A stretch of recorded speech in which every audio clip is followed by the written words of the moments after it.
اشارات ماہنامہ ترجمان القرآن دور حاضر میں قرآن مجید کے پیغام کو سمجھنے کا بہترین ذریعہ تازہ اشارات کی آڈیو ریکارڈنگ پیش کی جا رہی ہے۔ سماعت فرمائیے۔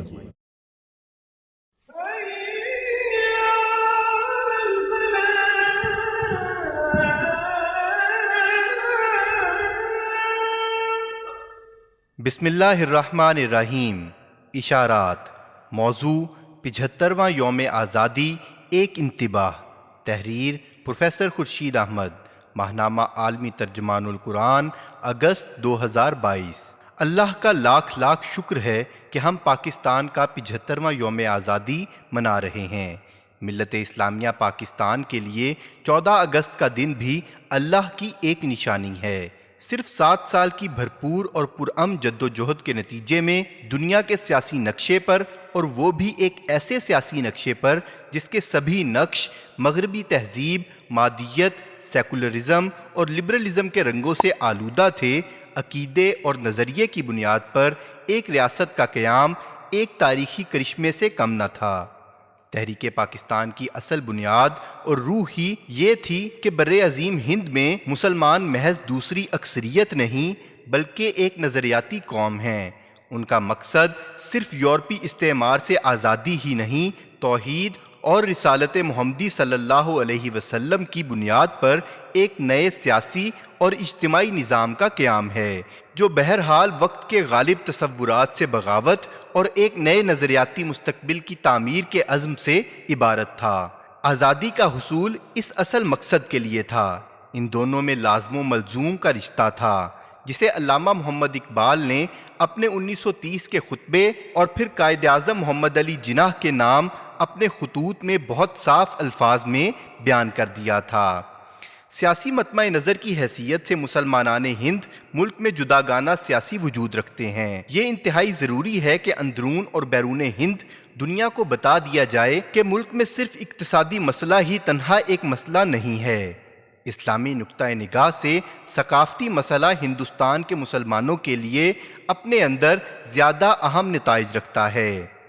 اسلامی قانون کے طویل و عمیق مطالعے کے بعد میں اس نتیجے پر پہنچا ہوں کہ اگر اس نظام قانون کو اچھی طرح سمجھ کر نافذ کیا جائے تو ہر شخص کے لیے کم از کم حق معاش محفوظ ہو جاتا ہے، لیکن شریعت اسلام کا نفاذ اور ارتقاء ایک آزاد مسلم ریاست یا ریاستوں کے بغیر اس ملک میں ناممکن ہے۔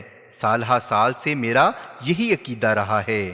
مسلم ہندوستان کے ان مسائل کا حل آسان طور پر کرنے کے لیے یہ ضروری ہے کہ ملک کو ایک یا ایک سے زیادہ مسلم ریاستوں میں تقسیم کیا جائے، جہاں پر مسلمانوں کی واضح اکثریت ہو۔ کیا آپ کی رائے میں اس مطالبے کا وقت نہیں آ پہنچا؟ انگریزوں سے آزادی اور حصول ملک برائے قیام نظام اسلامی ہی تحریک پاکستان کی امتیازی خصوصیت ہے، اور قائد اعظم کی قیادت میں جو تاریخی کامیابی قیام پاکستان کی شکل میں حاصل ہوئی، اس کا سہرا اسی تصور اور اس تصور کی خاطر بر عظیم کے مسلمانوں کی جد و جہد اور قربانیوں کے سر ہے۔ 14 اگست کی اصل اہمیت ہی یہ ہے کہ یہ تاریخ ہر سال پوری قوم کو تحریک پاکستان کے اصل مقصد اور ہدف و منزل کی یاد دہانی کراتی ہے، اور ہمیں اس امر پر سوچنے کی دعوت دیتی ہے کہ 7 سال میں کیا کچھ اس قوم نے حاصل کر لیا تھا، پھر آزادی کے 6 اشروں میں اس اصل مقصد سے غفلت اور بے وفائی کا راستہ اختیار کیا، تو اب ٹامک ٹوئیاں مارنے کے نتیجے میں موت و حیات کی کشمکش میں مبتلا ہیں۔ لیکن افسوس تو یہ ہے کہ اللہ کی اس نشانی سے سبق سیکھتے ہوئے راہ راست کی طرف آنے کی کوشش اور جد و جہد نہیں کر رہے۔ آزادی کی 75ویں سالگرہ کے موقع پر ہم قوم کو متنبہ کرنا چاہتے ہیں کہ اس عظیم موقع کو محض چند روایتی اور نمائشی کارروائیوں کی نظر کرنا ایک سنگین مذاق اور بڑا المیہ ہوگا۔ ضرورت اس امر کی ہے کہ پوری دیانتداری کے ساتھ اس عظیم دن کی اصل نوعیت کو سمجھنے کی کوشش کی جائے، پھر اس سبق اور پیغام کو حرز جاں بنایا جائے، جس کی نشانی 14 اگست 1947 27 رمضان المبارک 1366 ہجری ہے۔ تحریک پاکستان کی اساس۔ پاکستان کا قیام ایک تاریخ ساز واقعہ ہے۔ اس ملک کے قیام کی جدوجہد جہاں زوال پذیر برطانوی استعمار اور ابھرتے ہوئے ہندو سامراج کی گرفت سے آزادی کی تحریک تھی، وہیں اس سے زیادہ یہ ایک نظریاتی اور تہذیبی احیاء کی تحریک تھی۔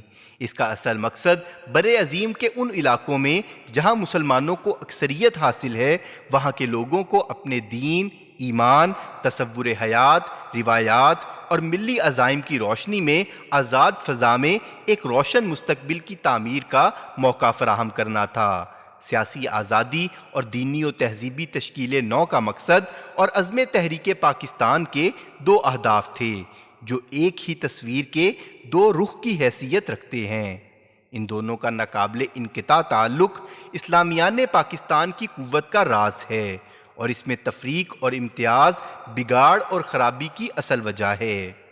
تحریک پاکستان کا یہ کارنامہ ہے کہ اس نے بر عظیم کے مسلمانوں کو ان کی قومی شناخت دی، اور اس شناخت کی بنیاد پر ایک آزاد مملکت کے قیام کے لیے ان کو سرگرم اور متحرک کر دیا، جس کا نتیجہ تھا کہ 7 سال کی مختصر مدت میں بر عظیم کے 10 کروڑ مسلمانوں نے ایک سیسا پلائی ہوئی دیوار کی مانند اپنی آزادی اور دین کے تحفظ کی جنگ لڑی، اور بلا لحاظ اس کے کہ پاکستان کے قیام سے کس کو کیا فائدہ پہنچے گا اور کس کو کیا قیمت ادا کرنی پڑے گی، ایک نظریاتی جنگ کے نتیجے میں ایک آزاد ملک قائم کیا۔ تحریک پاکستان کی بنیاد اسلام کا تصور قومیت ہے، جس کی روشنی میں قوم کی آزادی اور آزادی کے سائے میں قوم کی اجتماعی زندگی کی تشکیل نو کے لیے مملکت کا حصول عمل میں آیا۔ لیکن پاکستان کے ساتھ یہ المیہ رونما ہوا کہ وہ قوم جسے مختصر ترین وقت میں یہ مملکت خداداد ملی تھی، اسی قوم کے اہل حل و عقد اسلامی قومیت کی بنیاد پر ملک کی تعمیر سے غافل ہو گئے۔ نظریاتی شناخت اور بنیاد سے ہٹ کر ملک کو ترقی یافتہ بنانے کی صحیح لا حاصل میں ملک کا حلیہ ہی بگاڑ کر رکھ دیا، جس کا نتیجہ ہے کہ صرف 24 برس بعد 1971 میں ملک عزیز 2 لخت بھی ہو گیا، اور آج جو کچھ موجود ہے اس کی جان کے لالے پڑے ہوئے ہیں۔ آج جس حقیقت کے ادراک اور اقرار کی سب سے زیادہ ضرورت ہے وہ یہ ہے کہ پاکستان کا قیام اور پاکستان کے وجود، بقا اور ترقی کا انحصار اس نظریے پر ہے جو تحریک کی روح اور کار فرما قوت تھی۔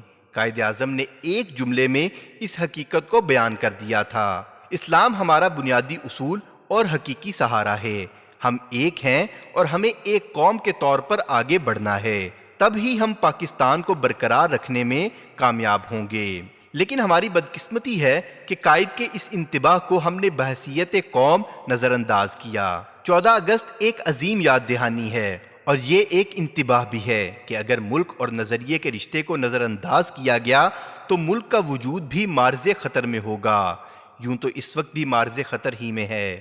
ہم قیام پاکستان کی 75ویں سالگرہ کے موقع پر اسی بنیادی نقطے پر قوم کو غور و فکر کی دعوت دیتے ہیں کہ ملک آج جن مشکلات میں پھنسا ہوا ہے ان سے نکلنے کے لیے اس بنیاد کی طرف لوٹ کر آنے کے سوا کوئی راستہ نہیں جو تحریک پاکستان کی اساس ہے، جو ہماری قوت کا اصل منبع ہے، جس کے ذریعے ہم یہ ملک حاصل کر سکے اور جس کے بغیر ہم اس کو نہ قائم رکھ سکتے ہیں اور نہ ترقی دے سکتے ہیں۔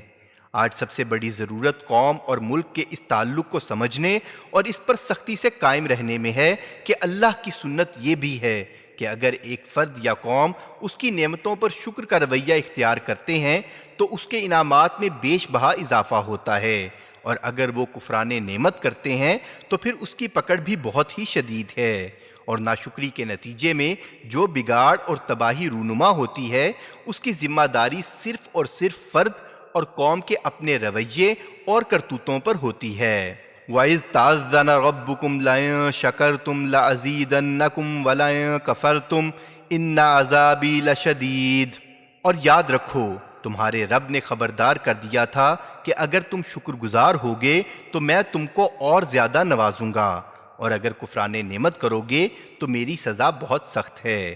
اور یاد رکھو وَمَا كُنَّ مُحْلِكِ الْقُرَىٰ إِلَّا وَأَهْلُهَا ظَالِمُونَ، اور ہم بستیوں کو ہلاک کرنے والے نہ تھے جب تک کہ ان کے رہنے والے ظالم نہ ہو جائیں۔ قیام پاکستان کے اصل محرکات۔ جیسا کہ ہم نے عرض کیا کہ پاکستان کا قیام ایک تاریخ ساز واقعہ ہے جس میں ہمیں آزادی کی نعمت حاصل ہونے کے ساتھ یہ موقع بھی ملا کہ آزاد فضا میں اپنے تصورات کے مطابق نئی زندگی تعمیر کریں۔ لیکن افسوس ہے کہ ابتدائی چند برسوں کے بعد ہی جو عناصر قیادت پر قابض ہو گئے تھے انہوں نے نہ صرف ان مقاصد کو فراموش کیا بلکہ ملک کو انہی باطل نظریات اور مفادات کے حصول کی بھٹی میں جھونک دیا جن سے نکلنے کے لیے تحریک پاکستان برپا کی گئی تھی۔ وہ یکسوئی جو تحریک پاکستان کا ترہ امتیاز تھی ختم ہو گئی اور ملک اندرونی کشمکش اور بیرونی سازشوں کی آماجگاہ بن گیا، اور آج ہماری آزادی بھی معرض خطر میں ہے اور ملک بھی معاشی، سیاسی، ثقافتی، اخلاقی غرض ہر اعتبار سے تنزل کا شکار نظر آتا ہے۔ 14 اگست ہمیں دعوت دے رہا ہے کہ ان اصل مقاصد کی نشاندہی کریں جو قیام پاکستان کی جد و جہد کا محرک اور اس تحریک کی امتیازی خصوصیت تھے، اور پھر اس بگاڑ کی نشاندہی کریں جس نے ہمیں تباہی کے کنارے پر پہنچا دیا ہے۔ اس تجزیے کی روشنی میں ایک بار پھر اس راستے اور منزل کی نشاندہی کریں جو اس تباہی سے بچنے اور اصل مقاصد کے حصول کی طرف پیش قدمی کا راستہ ہے۔ تحریک پاکستان کا پہلا اور سب سے اہم پہلو یہ ہے کہ اس کے ذریعے دور حاضر میں بر عظیم کے مسلمانوں نے اپنی خودی کو پہچانا اور اس طرح اپنے حقیقی وجود کو پایا۔ تحریک پاکستان نے پاکستانی قوم کو اس کا اصل تشخص دیا تھا۔ انڈین نیشنل کانگریس اور سامراجی قوتیں جو خطرناک کھیل کھیل رہی تھیں وہ ناکام ہوئیں، اور مسلمانوں نے اپنے اصل تشخص کی بقا اور استحکام کے لیے جان کی بازی لگا دی۔ انہوں نے بھی جن کو اس جد و جہد کے نتیجے میں سیاسی آزادی ملی، اور انہوں نے بھی جو جانتے تھے کہ سامراج کے رخصت ہونے کے بعد بھی وہ خود حقیقی آزادی کی روشن صبح سے محروم رہیں گے۔ انہیں یہ یقین تھا کہ مسلمانوں کی ایک ایسی آزاد مملکت قائم ہوگی جو اسلام کا مظہر اور سارے مظلوم انسانوں کا سہارا ہوگی۔ نظریاتی وطن کے قیام کی اس کامیاب جد و جہد نے مغرب کی لادینی قومیت کے بت کو پاش پاش کر دیا، اور پاک و ہند کی ملت اسلامیہ نے اقبال کا ہم زباں ہو کر انسانیت کے لیے ایک نئے روح پرور تشخص کی یافت سے ایک نئے دور کا آغاز کیا۔ قیام پاکستان کا یہی وہ پہلو ہے کہ 1947 کے بعد پوری مسلم دنیا میں اسلامی ریاست اور اسلامی تہذیب کے احیاء کی لہریں بار بار اٹھ رہی ہیں، اور سارے نشیب و فراز کے باوجود یہ سلسلہ جاری ہے اور انشاءاللہ جاری رہے گا۔ قیام پاکستان کا دوسرا اہم پہلو یہ تھا کہ اس کے نتیجے میں ایک طرف اہل پاکستان نے غلامی کی زنجیریں توڑیں، دوسری طرف بر عظیم کے مسلمانوں کو امن کی جگہ میسر آئی۔ بر عظیم کے مسلمانوں کی ایک بڑی تعداد ہے ترک وطن سنت محبوب الہی پر عمل کرتے ہوئے اپنے گھر بار چھوڑ کر اس نئے ملک کی تعمیر کے لیے سرگرم عمل ہو گئی۔ جس جذبے اور جن عزائم سے یہ ترک و اختیار واقع ہوئے وہ ہماری تاریخ کا نہایت ایمان افروز اور روشن باب ہے۔ یہی وہ جذبہ تھا جس نے پاکستان کو ان اولین ایام میں ایسے تمام خطرات کا مقابلہ کرنے کے لائق بنایا جو اس نوزائیدہ ملک کو درپیش تھے، اور جن حوادث کا ہدف اس غنچے کو پھول بننے سے پہلے ہی مسل دینا تھا۔ آزادی خود ایک بہت بڑی نعمت ہے، اور اس کا پورا ادراک انہی لوگوں کو ہو سکتا ہے جنہوں نے غلامی کی تاریک رات کی صعوبتوں کو برداشت کیا ہو۔ آزادی کی شکل میں جو نعمت آج اہل پاکستان کو حاصل ہے وہ ہر دوسری نعمت سے زیادہ قیمتی اور حیات افروز ہے۔ اس تحریک کا تیسرا پہلو یہ تھا کہ یہ ایک عوامی اور جمہوری تحریک تھی۔ قائد اعظم نے مسلمان قوم کو بیدار اور منظم کیا اور سب کو ایک پلیٹ فارم پر جمع کر کے عوامی قوت اور تائید کے ذریعے 7 سال کی قلیل مدت میں وہ کام کر دکھایا جسے دوسرے سالہ سال میں بھی انجام نہ دے سکے۔ تحریک پاکستان ایک عوامی تحریک تھی۔ جن کی نظر تحریک پاکستان کی تاریخ پر ہے وہ جانتے ہیں کہ ہندو مسلم سیاسی اشرافیہ ایلیٹس نے کس طرح اس تحریک کا راستہ روکنے کے لیے سازشوں کے جال بنے، لیکن اللہ کے فضل سے قائد اعظم کی قیادت اور عوام کی تائید و اعانت نے اس تحریک کو آزادی کی منزل سے ہمکنار کیا۔ اس تحریک کا چوتھا پہلو یہ تھا کہ قیام پاکستان اس تحریک کی آخری منزل نہیں تھا بلکہ پہلا سنگ میل تھا۔ اصل ہدف ایک ایسے معاشرے اور ریاست کا قیام تھا جو اللہ اور اس کے رسول صلی اللہ علیہ وسلم کی سچی وفادار اور ان تعلیمات کی آئینہ دار ہو جو انہوں نے انسانیت کو عطا کی ہیں، جس میں اخلاقی اقدار کو بالادستی حاصل ہو، جہاں فرد کے حقوق کی پوری حفاظت ہو، جہاں ہر مرد اور ہر عورت کی جان، مال اور آبرو محفوظ ہو، جہاں تعلیم کی روشنی سے بلا تخصیص مذہب و عقیدہ ہر فرد نور حاصل کر سکے، جہاں قانون کی حکمرانی ہو، جہاں حلال رزق اور معاشی ترقی کے مواقع تمام انسانوں کو حاصل ہوں، جہاں عدل اجتماعی کا بول بالا ہو اور جہاں ریاست اور اس کے کارپرداز عوام کے خادم ہوں۔ اسلام اور اس کے دیے ہوئے جمہوری اور عادلانہ نظام کا یہ تصور تھا جس نے مسلمانوں کو اس تحریک میں پروانہ وار شریک کیا تھا، اور وہ برملا کہتے تھے کہ ہمیں ایک بار پھر اس دور کا احیاء کرنا ہے جس کی مثال اللہ کے رسول صلی اللہ علیہ وسلم اور ان کے خلفائے راشدین نے قائم کی تھی۔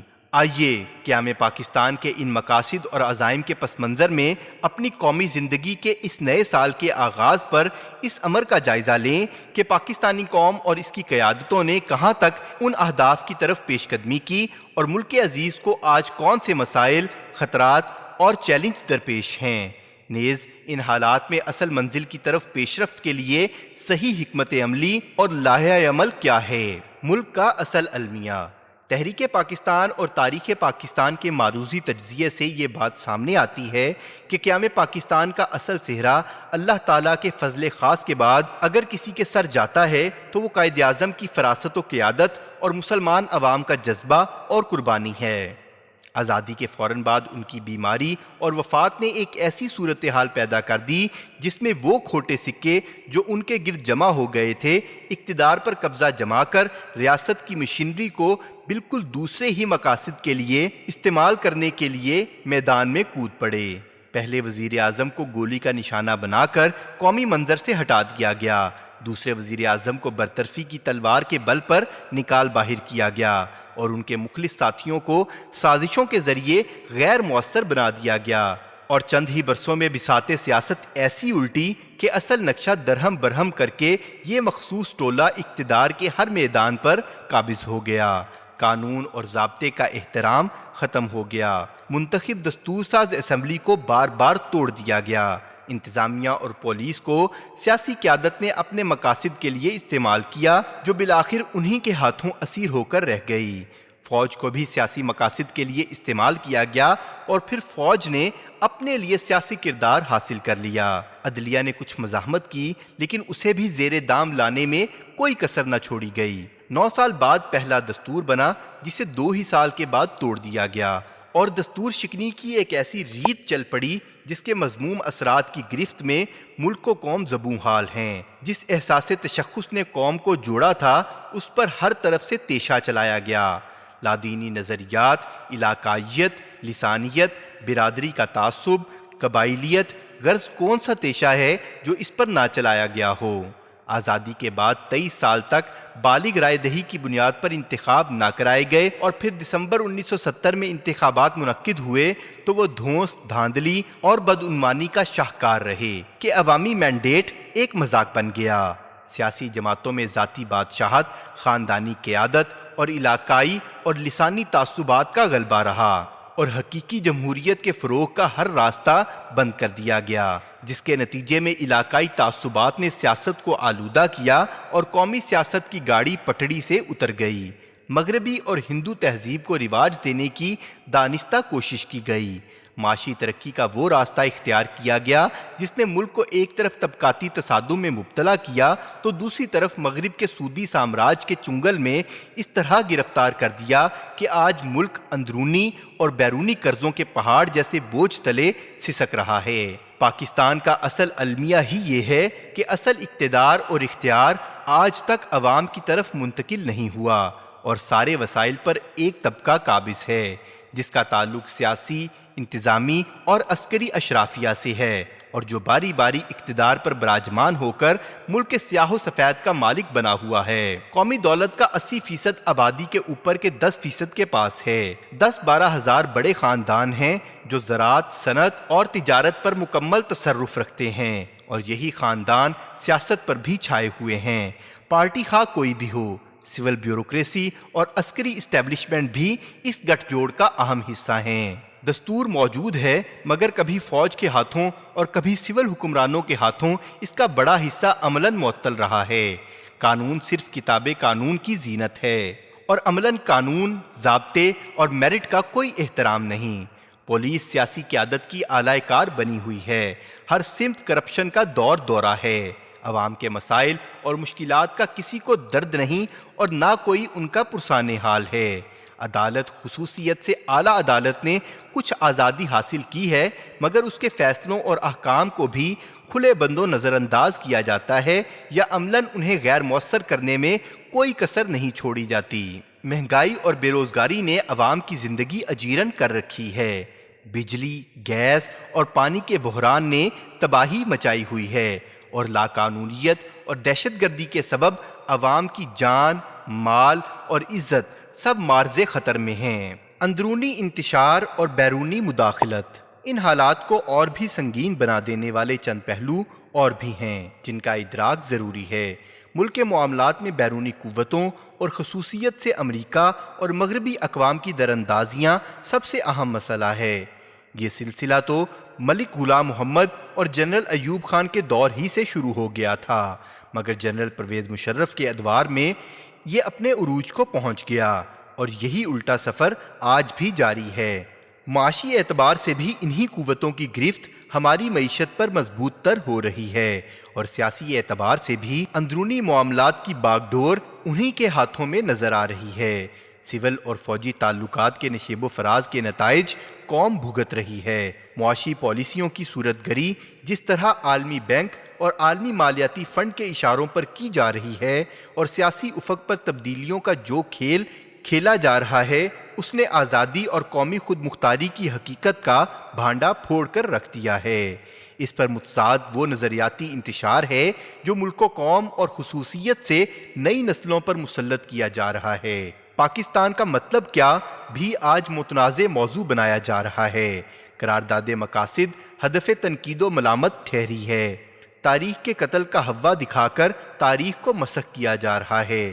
ریاست اور مذہب کے تعلق تک کو زیر بحث لایا جا رہا ہے۔ 1% سے بھی بہت کم تعداد رکھنے والا سیکولر اور لبرل طبقہ جو میڈیا پر قابض ہے اور آزادی فکر کے نام پر قومی زندگی کے مسلمات کو چیلنج کر رہا ہے اور ملک و قوم میں فکری انتشار اور خلفشار پیدا کرنے اور بھارت اور مغربی اقوام کے سامراجی ایجنڈے کو فروغ دینے میں مصروف ہے۔ حالانکہ حقیقت یہ ہے کہ پاکستان کے ان 75 برسوں میں جو طبقہ حکومت، معیشت اور سیکیورٹی کے نظام پر قابض رہا ہے وہ یہی سیکولر گروہ ہے جو کبھی سوشلزم کے نام پر، کبھی سرمایہ داری کے نام پر اور کبھی روشن خیال جدیدیت کے نام پر حکمران رہا ہے اور سارے بگاڑ کا سبب بن رہا ہے۔ ملا کو گالی دینا اور ہر خرابی کو جنرل ضیاء الحق کے سر تھوپنا تو اس کا وتیرہ ہے، لیکن حقیقت یہ ہے کہ غلام محمد کے دور سے لے کر مشرف اور زرداری کے دور تک اقتدار اگر کسی طبقے کے ہاتھوں میں رہا ہے تو وہ یہی سیکولر مراد یافتہ اشرافیہ ہے۔ سول دور ہو یا عسکری، اس دوران یہی سیکولر طبقہ حکمران رہا ہے اور ساری خرابیوں کی جڑ اس کا ملک کے اجتماعی معاملات میں کردار ہے۔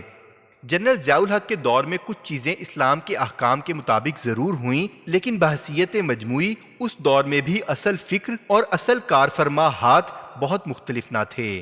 اس لیے اس امر سے انکار ممکن نہیں کہ آزادی کے 7 اشروں میں اگر کوئی فکر اور کوئی طبقہ حکمران رہا ہے تو وہ یہی سیکولر فکر اور سیکولر طبقہ ہے۔ چند مغربی محققین نے بھی اس امر کا برملا اعتراف کیا ہے کہ پاکستان اور عرب ممالک میں خود مسلمانوں کی مغرب زدہ سیکولر قیادت ہے جو ناکام رہی ہے اور بگاڑ کی بھی بڑی حد تک ذمہ دار یہی بدعنوان اور نااہل قیادت ہے۔ اس سلسلے میں پروفیسر ولفریڈ کینٹ ول اسمتھ اور پروفیسر کیتھ کیلارڈ نے بہت صاف الفاظ میں لکھا ہے کہ ان ممالک میں آج جو بھی حالات ہیں وہ مذہبی قوتوں کے پیدا کردہ نہیں ہیں بلکہ ان ممالک میں مغرب نواز سیکولر قیادتیں ان کی ذمہ دار ہیں۔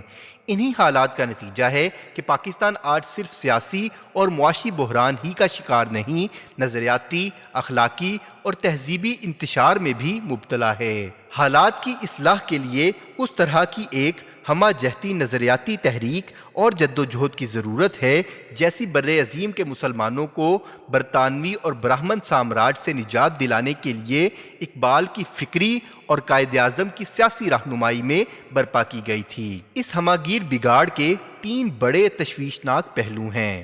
پہلا، اخلاقی بگاڑ جو خود سرکاری سرپرستی میں منظم اور ہمہ گیر کوششوں کے نتیجے میں بد سے بدتر صورت اختیار کر رہا ہے، اور ظلم اور بد اخلاقی اس نشان کو چھو رہی ہے جہاں کارواں کے دل سے احساس زیاں بھی رخصت ہوتا نظر آتا ہے۔ ہر سو بدعنوانی کا دورہ ہے جو تقریباً ہر سطح پر طرز حیات بنتی جا رہی ہے، حتیٰ کہ بین الاقوامی ادارے بھی پاکستان کو دنیا کے 2 یا 3 سب سے زیادہ بدعنوان ملکوں میں شامل کر رہے ہیں۔ ملکی اور عالمی ذرائع ابلاغ سبھی اسلامی شاعر اور معاشرے کی مسلمہ اقدار و آداب کو پامال کرنے میں مصروف ہیں۔ تعلیم کے نظام نے صرف علم ہی کی رسوائی کا سامان نہیں کیا ہے بلکہ اخلاق کا بھی جنازہ اٹھا دیا ہے۔ روایات کے بندھن کھل رہے ہیں اور اباحیت پسندی اور آزاد روی کا سیلاب امڈ رہا ہے، اور بچشمے سر دیکھا جا سکتا ہے کہ اس کا نتیجہ تباہی کے سوا کچھ نہیں۔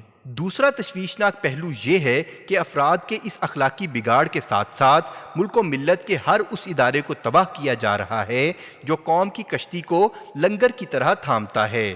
دستور ہو یا قانون، پارلیمنٹ ہو یا انتظامیہ، عدلیہ ہو یا پولیس، سول سروس ہو یا بلدیاتی نظام حکومت، تعلیم ہو یا ذرائع ابلاغ، حتیٰ کہ قوم کا آخری سہارا یعنی خاندان، ہر ایک کو تباہ کیا جا رہا ہے۔ جن اداروں کو بڑی محنت اور قربانی سے استعمار کے اقتدار کے باوجود محفوظ رکھا گیا تھا، آج ان کی چولیں بھی ہل گئی ہیں اور دیواریں گر رہی ہیں۔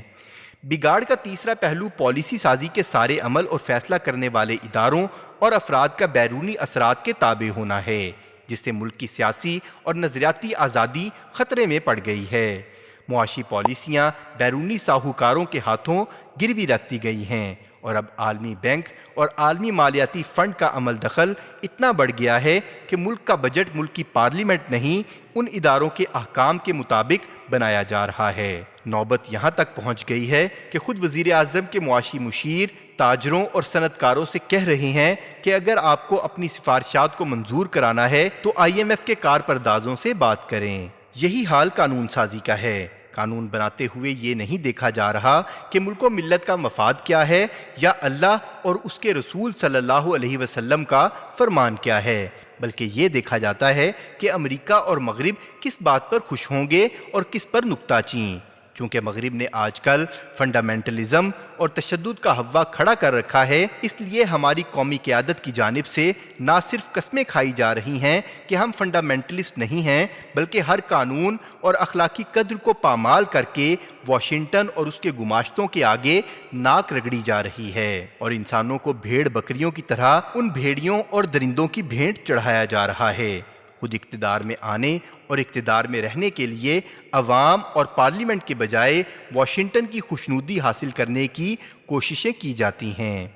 غرض سیاست، معیشت اور ثقافت و تمدن، ہر میدان میں ہم اپنی آزادی اور حاکمیت پر سمجھوتے کر رہے ہیں، اور جو کچھ مسلمانان پاک و ہند نے اپنی جان، مال اور آبرو کی قربانی دے کر حاصل کیا تھا، اسے چند تالے آزما اپنے مفاد کی خاطر مسلسل داؤ پر لگاتے چلے آ رہے ہیں۔ یہ ہے وہ حالت زار جس میں آزادی کے 75 سال کے بعد ماضی کے کچھ فوجی اور ماضی اور حال کی کچھ نام نہاد جمہوری قوتوں کی حکمرانی کے طفیل پاکستان اور اہل پاکستان مبتلا ہیں۔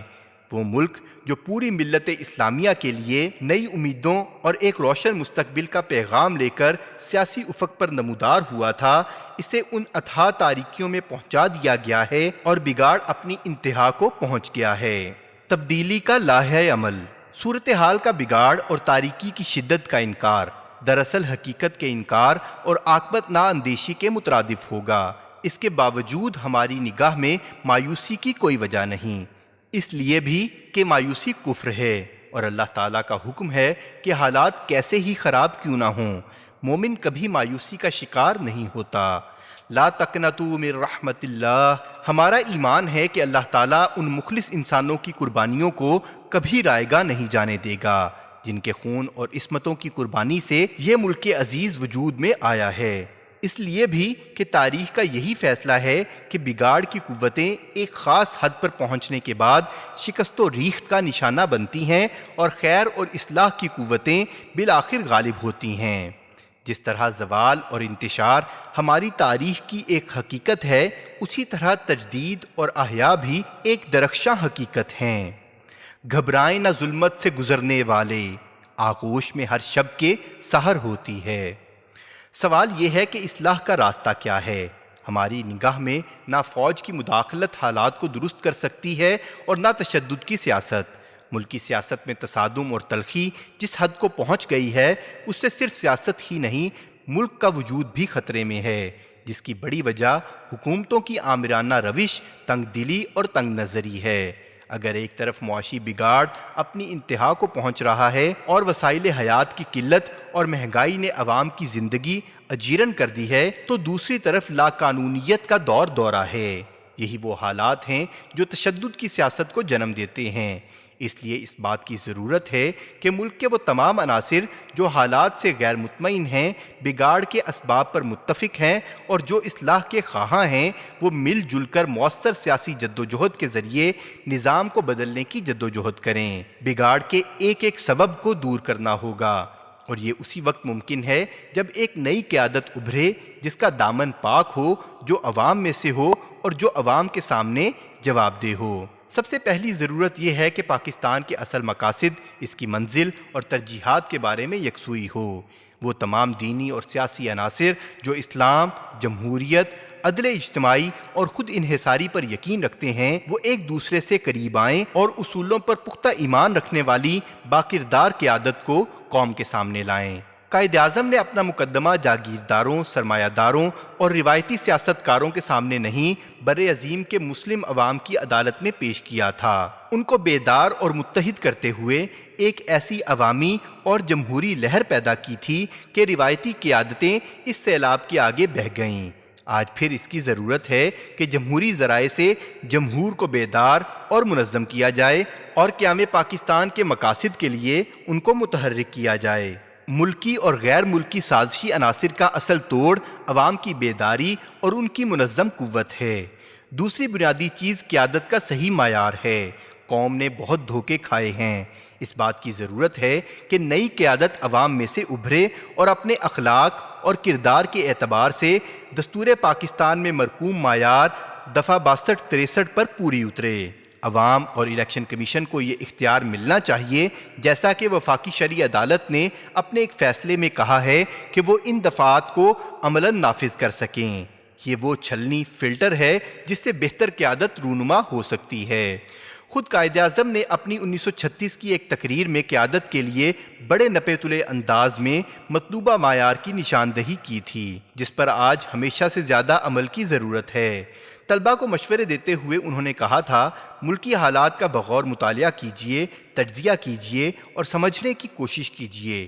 اس بات کو یقینی بنائیے کہ مقننہ لیجسلیچر میں دیانتدار، حقیقی، مخلص اور محب وطن نمائندے پہنچیں۔ تیسری ضرورت آزاد خارجہ پالیسی کی تشکیل اور اس کی مؤثر تنفیذ ہے۔ امریکہ اور مغربی اقوام سے محتاجی کا جو رشتہ قائم کیا گیا ہے، وہ اب صرف پالیسیوں تک محدود نہیں، بلکہ ایک طرح کا انتظامی تعلق، اسٹرکچرل ریلیشن شپ بن گیا ہے، جس کے نتیجے میں سیاسی، عسکری، معاشی، تعلیمی، ابلاغی اور تہذیبی ہر میدان میں بیرونی ممالک اور قوتوں کا اثر و نفوذ بڑھ کر اس مقام پر پہنچ چکا ہے جہاں وہ پاکستان کی آزادی، خود مختاری اور نظریاتی شناخت کو متاثر کر رہا ہے۔ بڑے پیمانے میکرو کی سطح پر اثرات سے آگے بڑھ کر بات اب جزوی انتظام و انصرام، مائکرو مینجمنٹ تک پہنچ چکی ہے۔ اس لیے نئی آزاد خارجہ پالیسی کی تشکیل اب ملک کی آزادی اور سلامتی کے لیے از حد ضروری ہو گئی ہے۔ اس کے لیے ایک طرف امریکہ کے اعلان کردہ دباؤ سے باہر نکلنا ضروری ہے، تو دوسری طرف ملکی وسائل کی بنیاد پر معاشی ترقی کا نقشہ کار بنانا ضروری ہے۔ عسکری میدان میں بھی پہلے قدم کے طور پر اسلحے کے نظام اور خریداری میں مختلف ممالک سے رابطوں کی ضرورت ہے، تو دوسری طرف جو حکمت عملی 1970 میں بنیادی صنعتوں کے قیام اور فروغ کے سلسلے میں ہیوی میکینیکل کمپلیکس اور اسٹیل ملز کے قیام کی صورت میں اختیار کی گئی تھی، اسے نئے حالات کی روشنی میں ایک نئے انداز میں فروغ دینا ضروری ہے۔ اس سلسلے میں بھارت سے تعلقات کے باب پر بھی جامع نظر ثانی کی ضرورت ہے۔ ملکی مفاد کا تقاضا ہے کہ جزوی امور میں الجھنے کے بجائے اصل بنیادی مسائل کے حل پر توجہ مرکوز کی جائے اور اس کے لیے فوری اور دیرپا دونوں نوعیت کی پالیسیاں بنائی جائیں۔ کشمیر اور پانی کے مسئلے کے حل ہی پر بھارت سے سیاسی اور معاشی تعلقات کا دیرپا بنیادوں پر فروغ ممکن ہے۔ ان اساسی پہلوؤں کو نظر انداز کر کے محض اعتماد سازی کے اقدامات اور تجارت کا راستہ اختیار کرنا سیاسی اور معاشی ہر دو پہلو سے مہلک ہے۔ اس لیے ضروری ہے کہ ایک آزاد اور حقیقی معنی میں پاکستانی مفادات اور ترجیحات پر مبنی خارجہ پالیسی اختیار کی جائے، اور اس کے لیے پارلیمنٹ کو اعتماد میں لینا ضروری ہے۔ خارجہ پالیسی کے حوالے سے پاکستانی عوام کے حقیقی جذبات اور خطوط کار میں بود المشرکین ہے۔ تمام عوامی سروے اس امر کا ثبوت ہیں کہ پاکستانی قوم امریکہ اور بھارت کو اپنا دوست نہیں سمجھتی اور ان کی پالیسیوں کو ملک کے لیے سب سے اہم خطرہ شمار کرتی ہے، جبکہ جنرل مشرف دور سے اب تک حکومت کی پالیسی اور ترجیحات عوام کے جذبات اور خواہشات کی ضد ہیں۔ چوتھی چیز ایک ملی ضابطہ اخلاق کی تشکیل ہے، جس کی پابندی تمام سیاسی جماعتوں، پریس اور میڈیا پر لازم ہو۔ اسے افہام و تفہیم سے مرتب کیا جانا چاہیے۔ اس ڈیل میں بہت کام ماضی میں ہوا ہے، خود دستور پاکستان میں بھی اس سلسلے میں بڑی رہنمائی موجود ہے۔ ضرورت اس امر کی ہے کہ اس پر نیا اتفاق رائے پیدا کیا جائے اور اس کے نفاذ کے لیے کوئی مؤثر نظام بنایا جائے، خواہ عدلیہ اس کام کو انجام دے یا کوئی اور نیا قومی ادارہ۔ پانچویں چیز نظام انتخاب کی اصلاح ہے۔ انتخابی کمیشن حکومت اور حزب اختلاف کے باہم مشورے اور اتفاق رائے سے مقرر ہونا چاہیے۔ پاکستان کے حالات میں انتخابات نگران حکومت کے تحت ہونے چاہیے، جس کے بغیر منصفانہ انتخابات کی توقع عبث ہے۔ اس امر پر بھی غور کی ضرورت ہے کہ اسمبلی کی مدت 5 سال سے کم کر کے 4 سال کر دی جائے تاکہ احتساب کم وقفے میں ہو سکے۔